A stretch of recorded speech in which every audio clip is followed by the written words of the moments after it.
Hi there. In this video, we'll be covering book writing process. The tips in this video are the same ones that I've used to write or ghostwrite 30 books, including 4 national bestsellers. You have an awesome book within you, and I want to make sure you finish it. By the end of this video, you will learn all about book foundation work, how to get the words from your mind and onto the page, and how to keep going even when you want to give up. And stay tuned until the end of the video for an opportunity I really think you're going to enjoy. Let's dive in.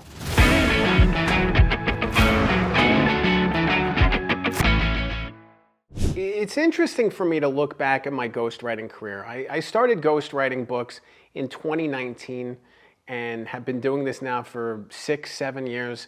So it's interesting to look back. It's interesting to see the successes, the struggles, the ups and downs, all the things that have worked for me and all the things that haven't worked.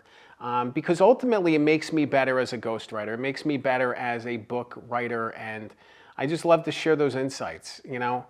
At the beginning of this process, when I first started ghostwriting, I didn't have the slightest idea of what I was doing. I had no idea how to really take a story from beginning to end, figuring out a call to action, what the next steps were. I knew about writing. I'd been a journalist for a decade in some of the biggest newsrooms in the country, but I didn't have the slightest idea about what that meant and how that translated to books. Books are a different vehicle and a different beast, and it's been meaningful for me to recognize the struggles I faced, and this path to understanding, because I know how tough it is to write a book. I know how challenging it is. I know how scary it is. And I know how easy it is to see your opportunities and see your goals fall short because you have the wrong goals in place. It's important to reset and recalibrate. But this video is really all about empowering you with some of the biggest lessons that I've learned along the way. I'm sure you have a really interesting reason for wanting to write your book, but I want you to challenge it right now. I want you to really dig deep within yourself and think about why you're writing this book. What is your goal with this book? What is your purpose for writing the book? Why do you want to do this? Writing a book is hard. I want you to understand at the beginning how hard it is, and also I want you to challenge yourself to dig deep and think about why. What is your purpose for writing this book? Do you want to become a thought leader? Do you want to build up your base as a CEO? Do you want to get better speaking engagements, interview requests? Do you want to be a thought leader in a certain space? Do you want to, tell us family story? Do you want to just write a book, write a really good book as a goal? All those things are great. All those things and others are great. It's so powerful to understand what your motivations are, because if you understand what your purpose and your motivations are, you're going to keep going amid all the obstacles you face. Think of all the challenges and the struggles. You think about like a video game and you think about Mario, going to this castle and that castle to save the princess. There's a reason he keeps going. Otherwise, why would you keep going and face all these battles again and again and again without a goal at the end of it? There's got to be a goal and there's got to be a purpose. Dig deep within yourself to figure out what your purpose is, and let that lead you, let that guide you, let that motivate you through this journey forward. Once you've figured out your purpose, you can really settle on a topic, and that topic should connect to that goal. If you want to be known as a business leader, you should write a business book. If you want to tell a family story, family book. All these different avenues can open up based on the book that you're writing, but you want to make sure that the book that you're writing matches the topic and matches the goals that you have. All those things need to be in alignment. You need to build funnels and structures and foundations to support the goals that you have for this book. If you want this book to be a revenue driver for your business, you want to have a sales funnel in place to be able to take leads and turn them from leads to clients, from readers to leads to clients.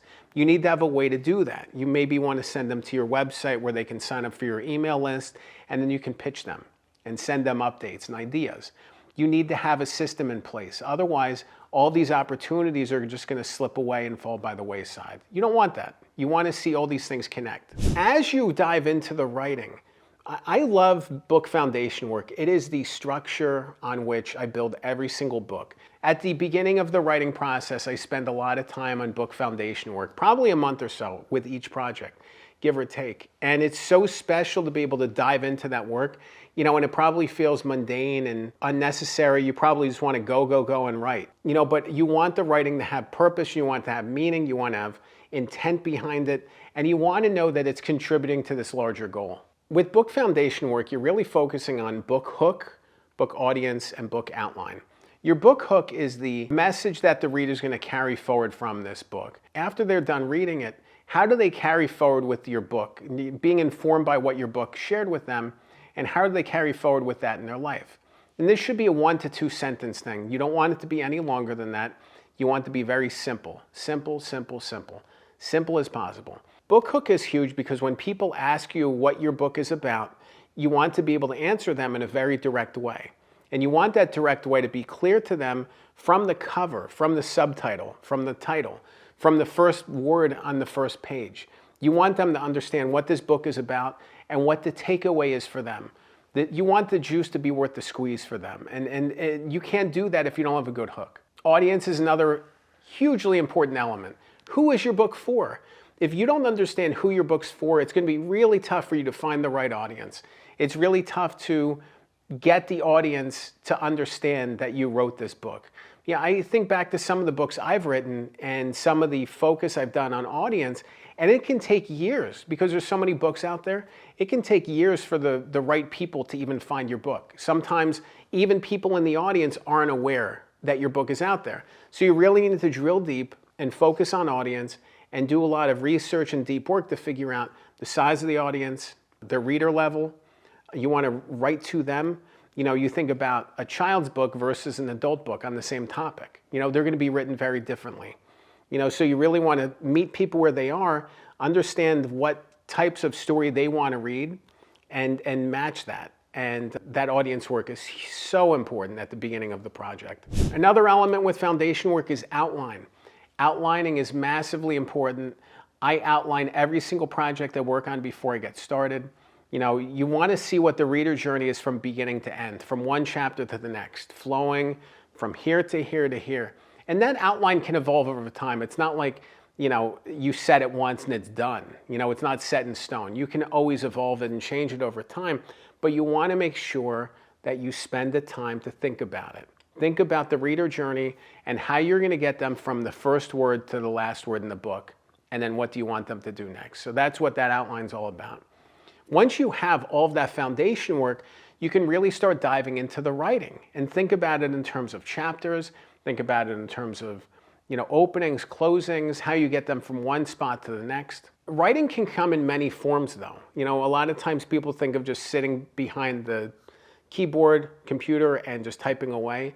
Writing can come in many different forms. It can be, writing into a notebook. It can be speaking into an audio recorder and using a voice-to-text transcription to create these words. You could literally go for a walk or take a drive, and after an hour have 5,000 to 10,000 words of your book on the page. Yes, it's not clean. It needs to be cleaned up. It needs to be restructured, organized, but it's there. When I meet with the client as a book ghostwriter, these are the things that I'm doing. I'm recording the conversation. I'm taking the text from the conversation and turning it into chapters. And it's so powerful meeting by meeting, to go through a new chapter and make progress. And then we talk about the next thing and the next thing. And the next thing you're on chapter 10, 11, 12, and the book is done. The draft is complete, and it's so special to see that. My book writing process could be very different than yours in terms of getting the words down, but a lot of times I use writing sprints. I focus on 10, 20, 30-minute increments, and I say, what can I write about this right now?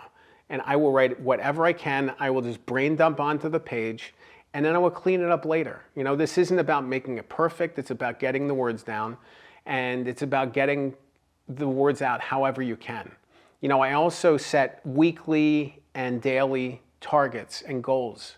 I think about if I'm trying to finish a book in 6 months or 8 months or 4 months, how many words do I have to write in a given day or a given week to get there? It's a lot easier to think of it in terms of 200 or 300 words a day than it is, oh my goodness, I have to write a 60,000 word draft. If you can break it down to its basic elements, it becomes doable, it becomes possible. How do you eat an elephant? One bite at a time. And that a book is the same way. You know, this isn't about the big final product. It's about consistent, gradual progress. It's about making consistent progress every day, every week, every month, and you're going to get there eventually. After all that, I then go through and polish and clean it up and refine it. You know, is this the best way into the story? Is this the best intro? Is this the best conclusion to the chapter? Do I cover all the things I need to cover? You know, you can polish it later, but it's really great to get the words out and then fix it up over time. You know, it doesn't need to be perfect the first time. It's a draft. You know, you can always refine it. You can send it to people to see what they think, get feedback from them. It can be really special once you move forward in the writing process, you know, to be able to make it like sing, to make this text sing. But you need to get the words down first. And the first draft is all about just getting the words down. And you can do it. If you want to learn more about book writing process, I'd love for you to visit my website. It's goodghostwriter.com. You can click the link below. And there you can schedule a one-on-one strategy call with me. I'd love to talk about your project. I'd love to learn about the opportunities, the struggles, the challenges, and your goals to help you along your way, and I'd love to just give you some tips and insights. Remember, a good book can change your life. I'm Dan Good. Thanks for watching.